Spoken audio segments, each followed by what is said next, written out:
Hello and welcome to the Inspire Life podcast. Michael here again. Excited to have you. I've got an awesome guest today. Her name is Sara Doell, and she is a golf coach at the collegiate level. She is also a newly certified life coach, and she is the author of her new book, Your Future Self Will Thank You. And in today's episode, Sara and I delve into a lot of metaphors about the game of golf, the game of life, and how they're so intertwined.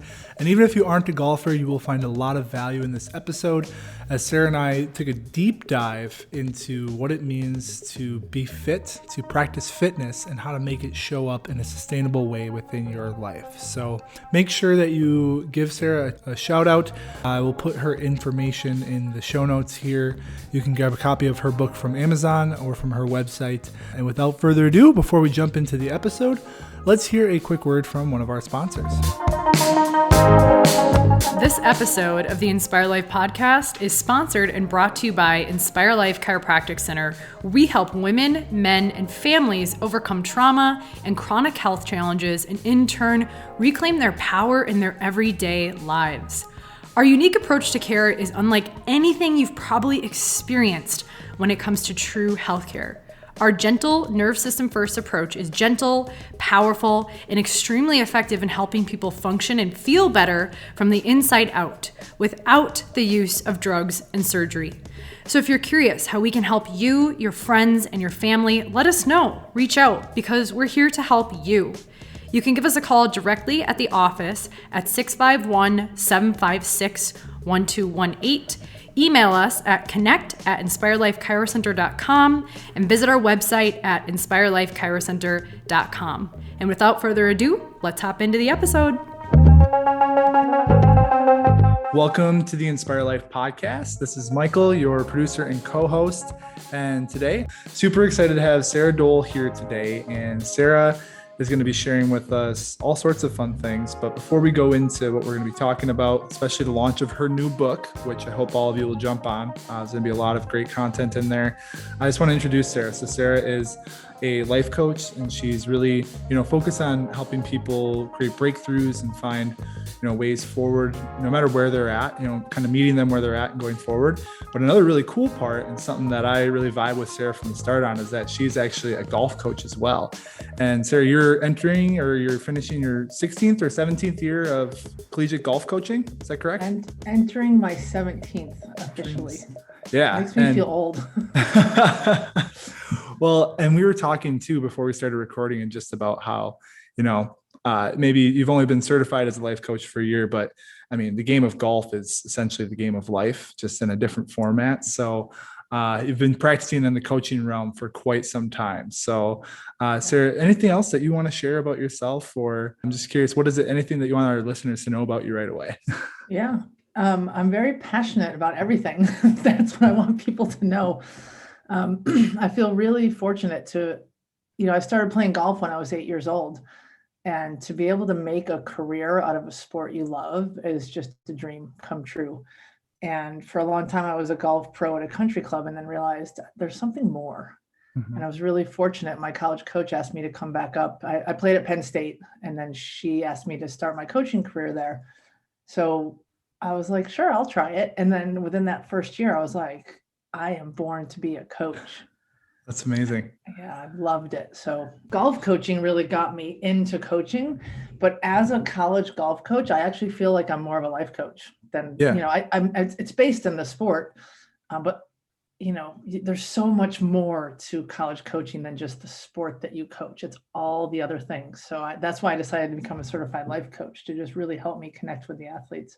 That's amazing. And what I'm hearing is that, being a golf pro and being in one spot, and then, a lot of people, sometimes we get into one thing and, we love it. It's like, hey, I'm doing what I'm passionate about, but being open to another opportunity, right? Like, I imagine a golf career and like being a head pro at a nice club or something like that sounds like maybe the coolest thing ever, but you were open to the idea of maybe trying out coaching and trying something different. And I mean, like you said, your passion went from like one level to like the next level you got there. So I thank you for sharing that right at the start here. I want to ask you, your book, which when this episode comes out, it'll actually be live. And for all of our listeners, there's a link In the bio, you can grab a copy of the book. Your Future Self Will Thank You is the name of the book. Can you tell me, A, maybe a little bit of what it's about, and then two, what kind of inspired you to create this book and have it, be out there? Yeah. I feel like those two things are totally intertwined. So it actually has spawned from being a college golf coach in a program that I do for the seniors. It's called Real Life 101. And I feel like in college athletics, we do a great job of preparing our student athletes for certain things. But then life after college happens, and you go from being a student athlete to not overnight as soon as your senior season ends. And so I started a program when I became a head coach about 12 years ago called Real Life 101 for the seniors in their spring semester. And it's 4 or 5 sessions. I've done a money management session. I've done cooking session, brought in a former student athlete panel to have a conversation about what happens now. And I did life lessons with Coach and finished it. They come to my house and have dinner after they graduate. I think that's the one they enjoy the most, if I'm being honest. free food, right? But the life lessons with Coach is where this book kind of, what it's steeped in.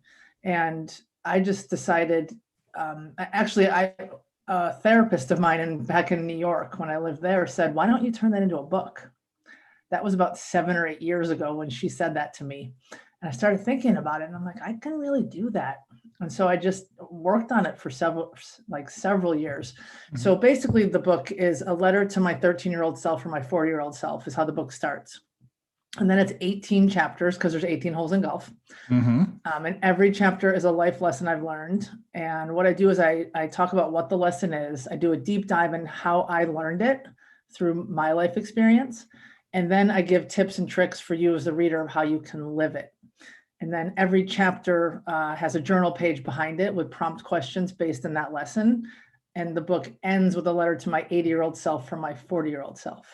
So it's a fun journey. It's very vulnerable because I talk about a lot of things. Okay. Yeah. And it kind of takes you through, the process of what is being a human, living, learning, making mistakes, having successes, celebrating, anything and everything in between. That's really cool. I'm pumped, personally to get my hands on a copy and check it out. I want to ask further too, you mentioned, working with athletes and kind of that, they get to that point where it's like, okay, this has been a big part of my identity. And now I have to transition into something else. What have you seen that helps people be successful with that? And, how that translates to maybe, someone who's looking for a career change or someone who's approaching retirement age. Does that make sense? Like, kind of like, yeah, absolutely. Yeah. I don't know this exact stat, so maybe we can look it up. Sure. I think it's something like 90% of female CEOs played college athletics or something like that. Like it's just, and this, I like to talk about a stat like that. I should probably know it because a high number. Yes, a high number. College athletics teaches you so many lessons about resilience, teamwork, communication. Sports, especially golf, are very humbling sports. You can work your butt off and, work your butt off and you hit a shot right down the middle. It hits a sprinkler head and kicks into the deep rough. And how you react to that is how it defines you. Mm-hmm. And so the sport itself, it really teaches you so much, and any sport does.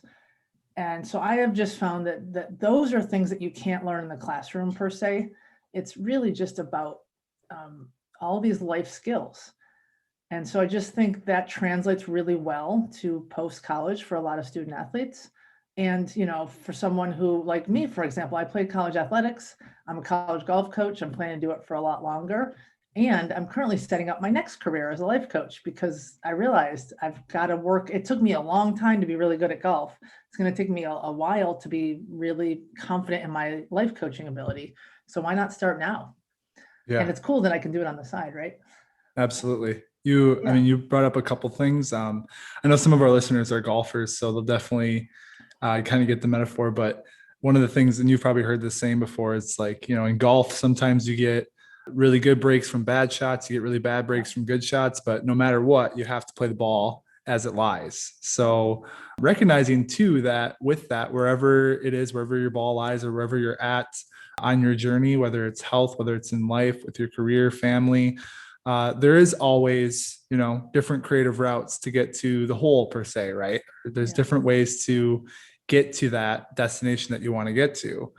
I'm curious too, kind of building off of that, what would you say when it comes to your life coaching practice and skills that you've learned in life coaching, as well as golf coaching? What are just some of the big things that, you can share with our audience that would help them when it comes to maybe making a decision?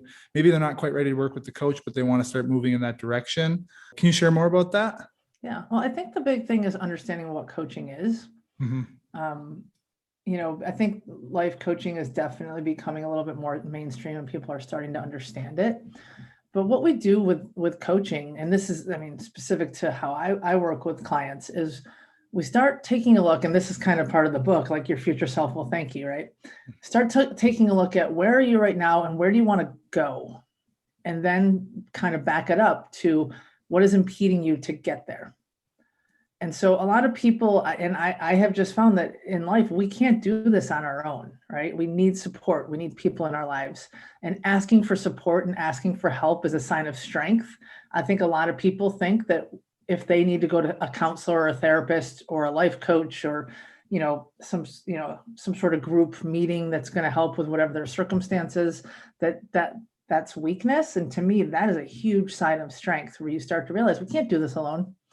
And so that's what I want people to know about coaching is whether you're ready to start coaching or not, or therapy or any type of support system, it's just understanding that any little type of support you can get in any way is just going to help you reach your dreams. And it's ultimately on you to do the work, but why not have someone else help you along the way? Yeah, I want to retouch on that point that you just made. That's so important for everyone to recognize, right? Like whether it comes to your health and well-being, career, even family relationship things that you need to work on. What Sarah said is so important. Recognizing that if we ask for help, if we're willing to go to the place where we can be vulnerable and recognize like, hey, maybe I have, some biases or I have some blocks or just there's something where I know I can't do this by myself. Being able to accept that you need to find support and then going out and doing it is a massive strength, right? Even if you look at a sport like golf, which is, an individual sport, well, golfers are working with coaches. Golfers are working, they have a lot of times, like on professional tour, they have a caddy. It's not just them going out and taking on the course by themselves. And it shouldn't be that way for you either, whether it's, trying to make a career change, whatever it is, recognizing, hey, I need some help. I need to go find it. And then once it gets to that point, once you find the coach, the other thing that you touched on is really important, I think, is having that vision, looking to the future, right? Like recognizing, and that's how I work with my clients as a health coach too, right? The first session, we're creating a wellness vision because we're trying to figure out what is it that I want to be doing that's serving my health in the future. And then we come back and find, okay, what are the roadblocks along the way? And how are we going to, create incremental steps and goals and experiments to get to that point? And having a co-pilot, right? I always say we're driving up the mountain, having that co-pilot, that's what the coach is, helping us find the route to get there. So yeah, I love that. And when we all have roadblocks and it's like, do you have to hop over them, dig underneath them, go around them? There's a ton of different ways to get through, around, over. It's just sometimes when you're trying to do it by yourself, you don't see that vision, and someone else supporting you could be really helpful. Yep, absolutely. I have a thought if I can share it. Yes, please do.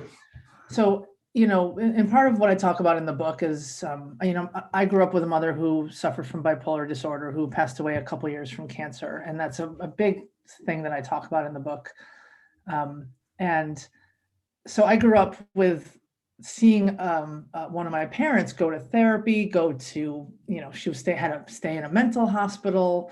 That's what we called it back then. I think there's a different phrase for it now. Yeah. She did electric shock treatment. She was on a cocktail of medicines. So I grew up seeing that, and I was an athlete. So I thought, well, therapy and all this stuff never worked for my mom, so that'll never work for me. I'm tough. I'm an athlete. I can get through it myself.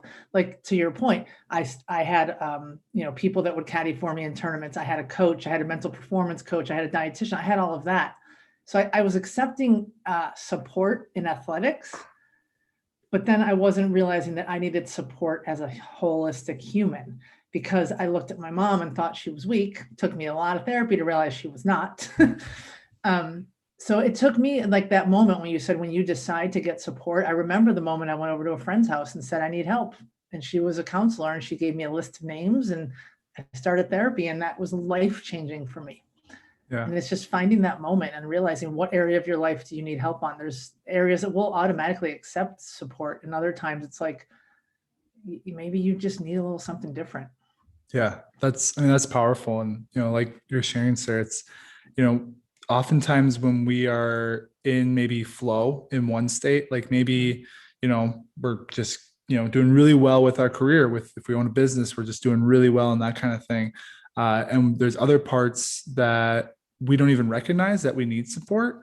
Working with a coach, or just, kind of doing some deeper exploration work, can help you unblock that. And then two, this is something that Dr. Mel and I, and if you listen to the show, this, it's all interconnected. Every aspect of our being is interconnected. So even though maybe we're doing really well in one spot, if we're being held back in another area, we could potentially be blocking ourselves from even more success in that area, right? Like if we feel like we're doing really well, again, maybe in whatever activities that we do, extracurriculars, but we have some relationship stuff going on, what would happen if, what's the possibility that could be if we're more holistically, finding support in ways to be at our best, at our highest frequency of vibration, as we like to say here. So I thank you for bringing that up. That's so awesome. A lot of the words you're using are exactly what I've heard Dr. Mel use when I'm on one of the co-creators of the Best Parts podcast. With one of your interviews a couple of weeks ago, Nikki Baker Wolf and I are on the same podcast. So we interviewed Dr. Mel for that. And so everything you're saying, it just brought me back to our interview with her.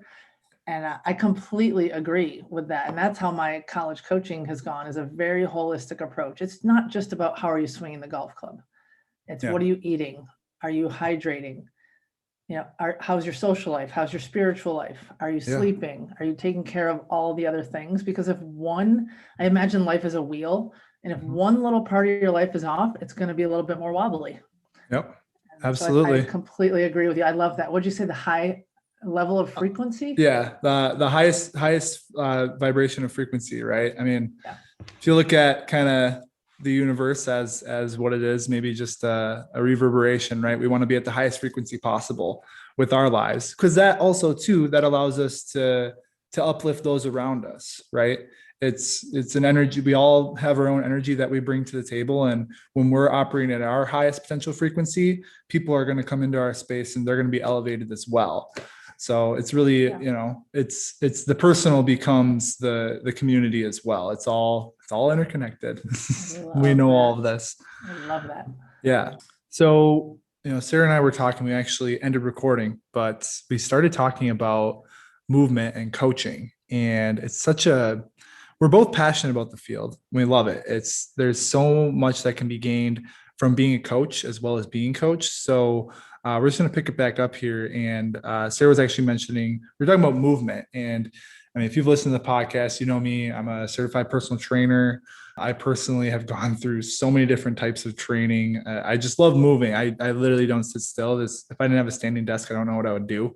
But Sarah was talking about how when it comes to movement, and this is something I've mentioned on the show before, but it is so important to find what it is that you like to do when it comes to movement. And you were saying that was actually one of the chapters in your book, correct? Yeah.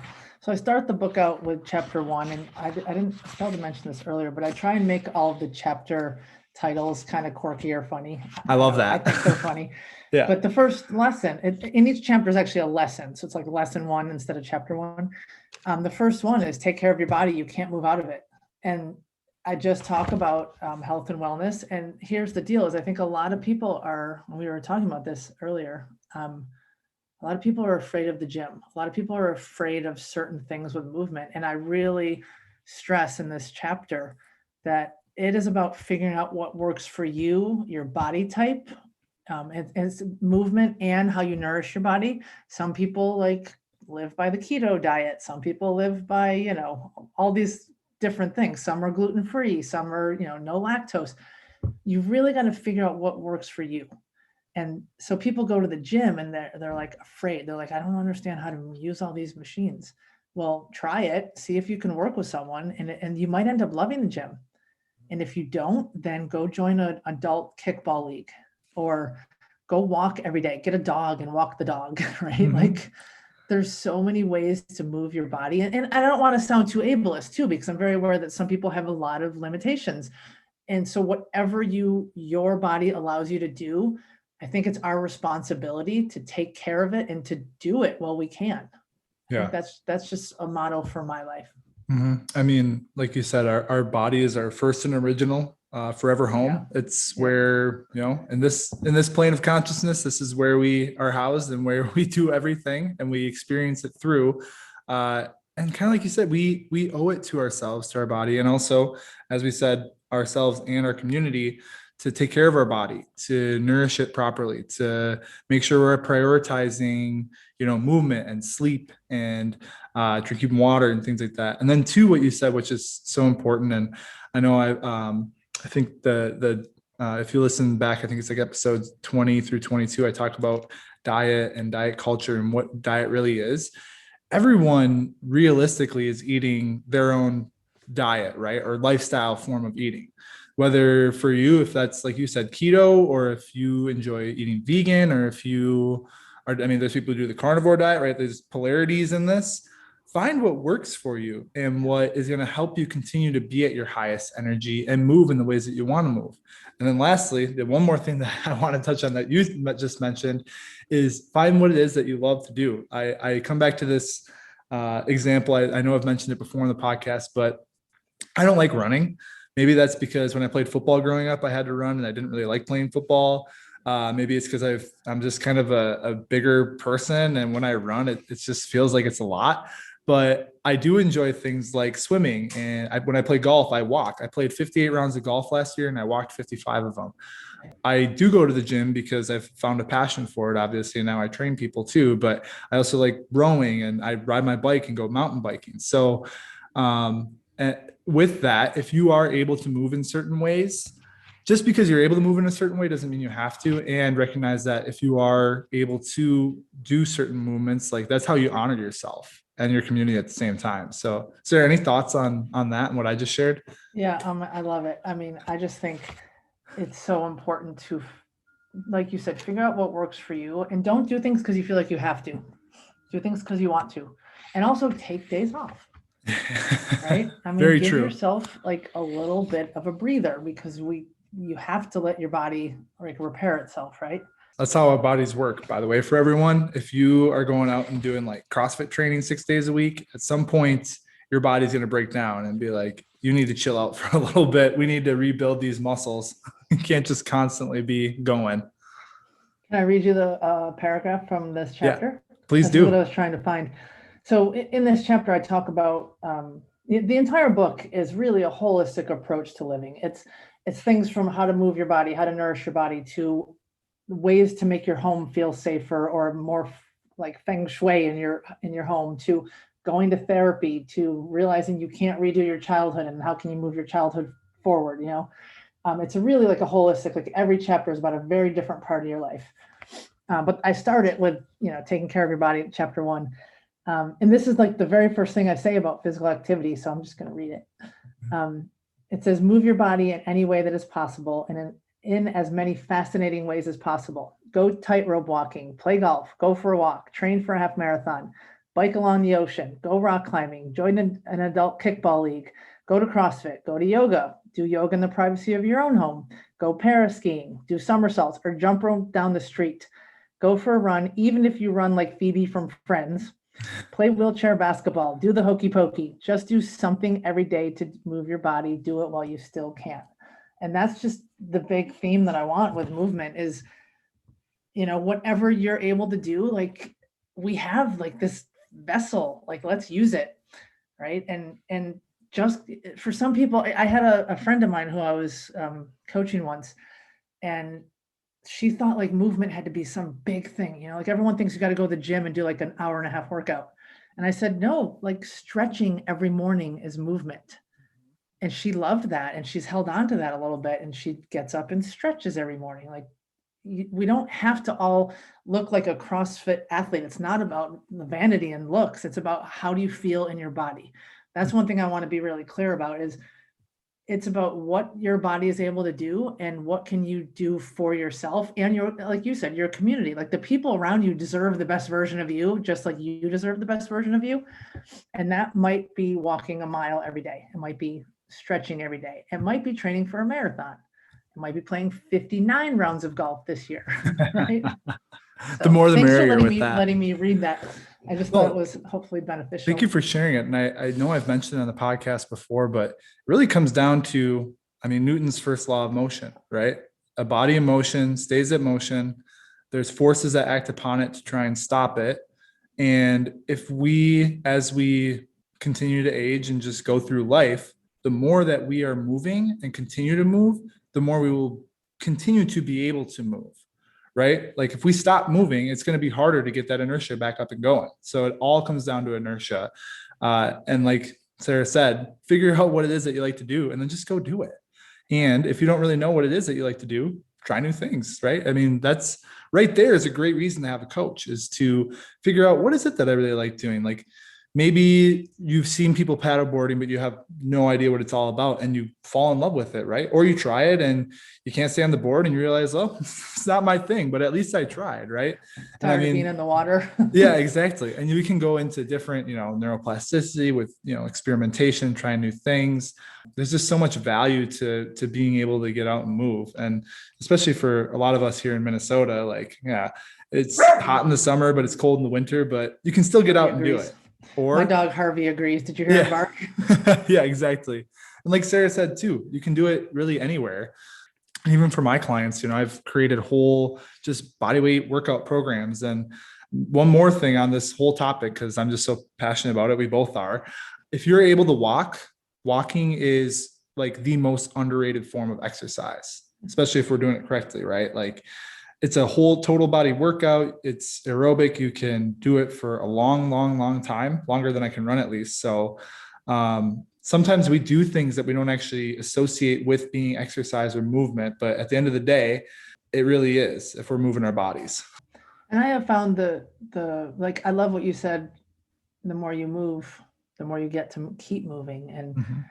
And also one thing I found is to adjust your movement as you get older, as things start creeping up on you, like taking care of things. I have 3 herniated discs in my lower back, which makes it hard for me to play a lot of golf.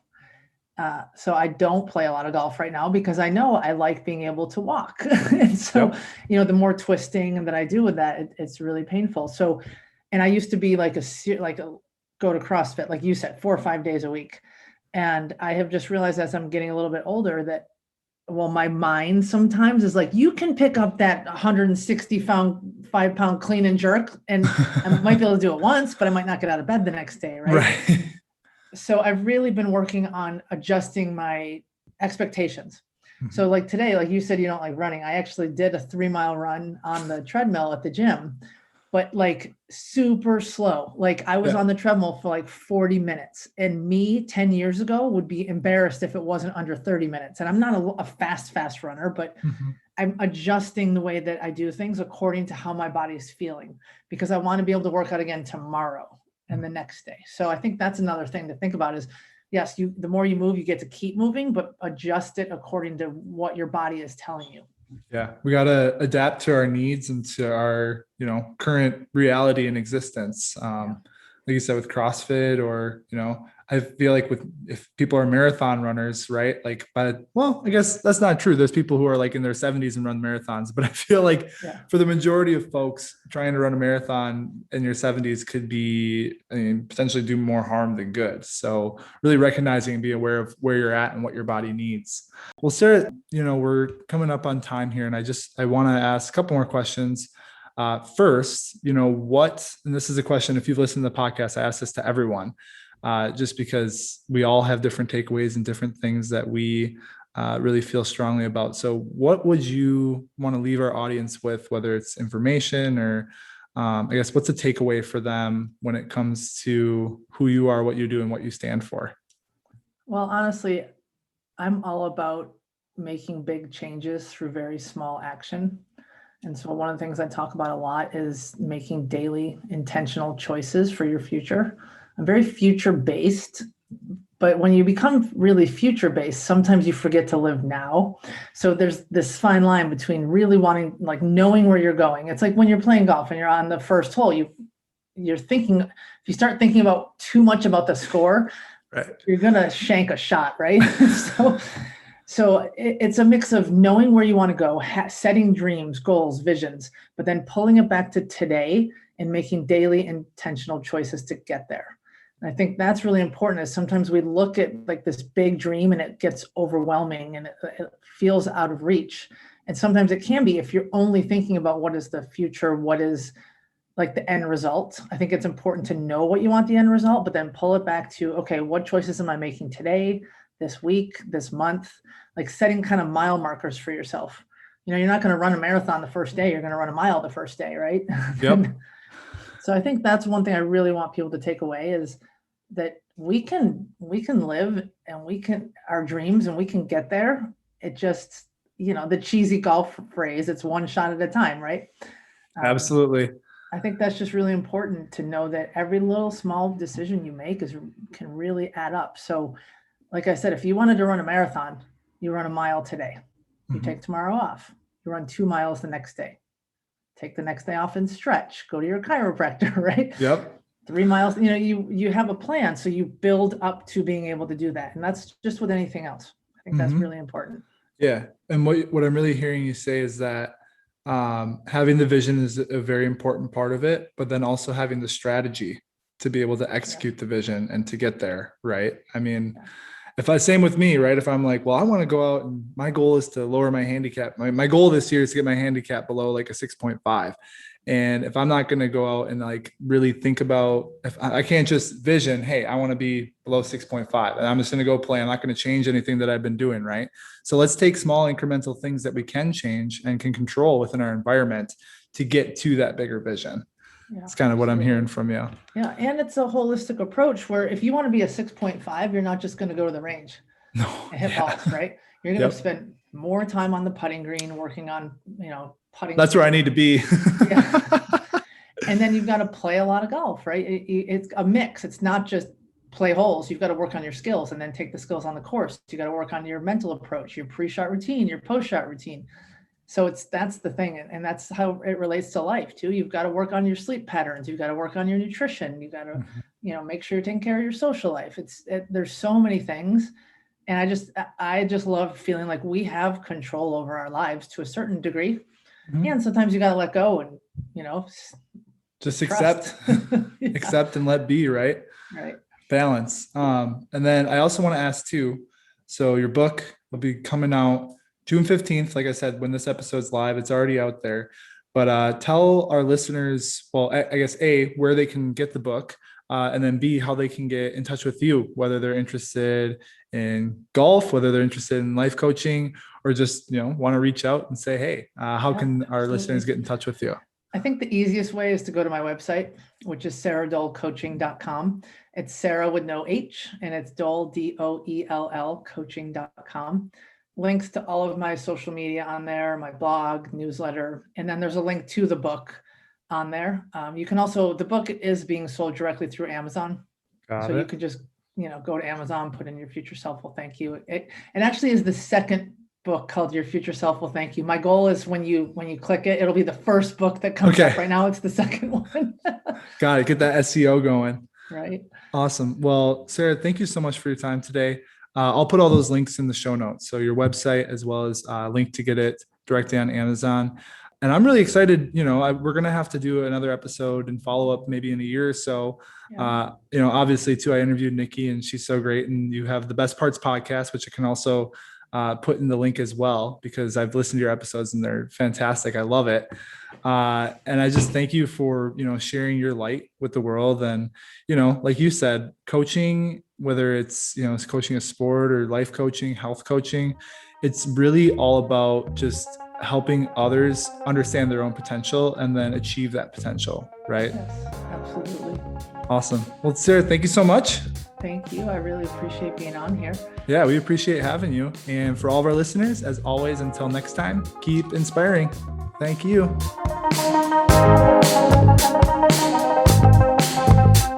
Thanks again for tuning into the Inspire Life podcast today.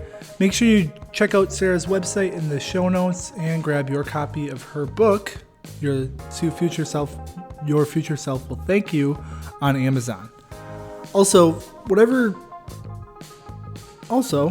don't forget to leave us a review and a rating on whatever channel it is you're listening in on today. That's going to help Dr. Mel and I continue to get the word out to folks to help everyone live their most inspired and thriving life. And lastly, as always, jump on over to Facebook and join the Inspired Living community. There, Dr. Mel and I share all of our content to help you continue to grow and accomplish your health and wellness goals. And as always, my friends, until next time, keep inspiring. Thank you.